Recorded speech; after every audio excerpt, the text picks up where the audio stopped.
माझा मानाचा मुजरा. जय शिवराय. माझे नाव राजनंदिनी विनोद चौधरी. मी इयत्ता 6वीत शिकते. माझ्या शाळेचे नाव नितून विद्यालय हायस्कूल कुर्डवाडी. अंधाराला भेट नाही, आभाळाची साथ आहे, मॉडेल पण बघणार नाही, मराठीची जात आहे. आज मी तुम्हाला सांगणार आहे हिरकणीची कथा. म्हणजेच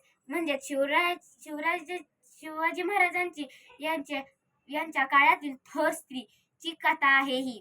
एक रायगड होतं. रायगडाच्या पायथ्याशी एक गाव होते. त्या गावात हिरा नावाची एक स्त्री होती आणि बाकी सगळे होतेच की.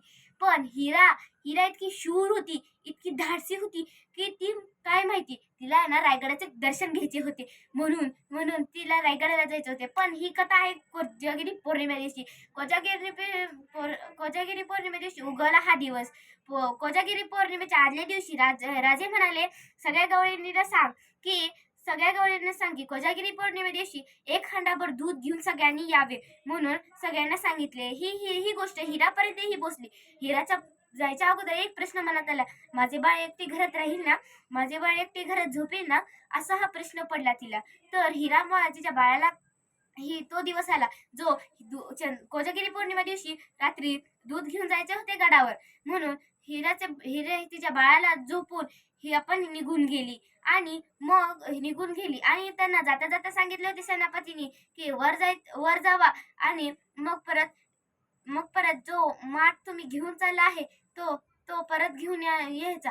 पण तोफ वाजायच्या अगोदरच तुम्ही खाली यायला पाहिजे, नाहीतर परत दरवाजा उघडत नाही असं त्यांनी सांगितले हिराला.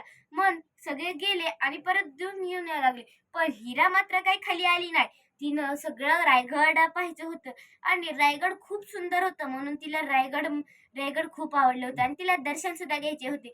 म्हणून ती तिथंच थांबली आणि तेवढ्यात तोफांचा गडगडाट आवाज निघाल्यानंतर हिरा पळत आली आणि म्हणली, अहो मला जाऊ द्या, माझं बाळ घरी एकटंच आहे अशी म्हणली. आणि तसं म्हटल्यानंतर मग ती खूपच आग्रह करायला लागली. म्हणून सेनापती महाराजांकडे गेले आणि म्हणाले, महाराज, हिरा म्हणत आहे माझं बाळ घरी एकटंच आहे, मला जाऊ द्या म्हणली.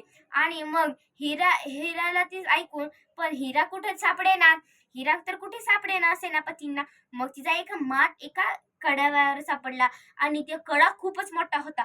पण तिला काय करावे, दरवाजा उघडेना. म्हणून ती लवकर करत कडा उतरायला सुरुवात केली. तिने कडा उतरताना तिला खूप लागलं, खूप खचली. पण तरीही तिनं हार नाही मानली. तिनं कडा उतरला व तिच्या घरी गेली. आणि मग सगळे सेनापती तिला गडावर सुटकायला लागले. पण सेनापतींना काही ती सापडली नाही. म्हणून सगळे सेनापती काळजीत होते. पण छत्रपती शिवाजी महाराजांनी सांगितले की काही काळजी करू नका, हिरा तिच्या घरीच गेली असेल, कुठे जाणार सुद्धा नाही ती. म्हणून सगळे तिच्या घरी गेले सेनापती आणि मग तिला हाक मारू लागले, हिरा, ए हिरा. मग हिरा बाहेर आली आणि म्हणाली, काय झालं हो? तर सेनापती म्हणले, तू इथं हाय वय, आम्ही तुला तिकडं हुडकतोय आणि तू इथं कडा उतरून आली, आम्हाला तरी काय माहिती. आणि मग परत हिरा म्हणली माझं बाळ घरी एकटंच होतं म्हणून तर मी याकडे उतरून आली ना. मग हिरा अशी म्हणल्यानंतर सगळे सेनापती शिवाजीपाशी गेले. म्हणले, राज, ती हिरा म्हणली आम्ही कडा उतरून खाली गेली म्हणून. कडा उतरल्यानंतर हे महाराजांना कळाल्यानंतर महाराज म्हणले, जावा सगळे आणि सगळे तिला पालखीत बसून घेऊन या. म्हणून अख्खं गाव सजवलं होतं आणि रायगड सुद्धा सजवलं होतं आणि हिराची पालखी मागवल्यानंतर हिराला पालखीत बसून सगळे गेले होते आणि सगळे स्त्रीही तिच्या मागं चालल्या होत्या. मागं गेल्यानंतर मग परत सगळे मागं गेले व हिराचा सत्कार केल्यानंतर सगळे मावळे सोबत होते.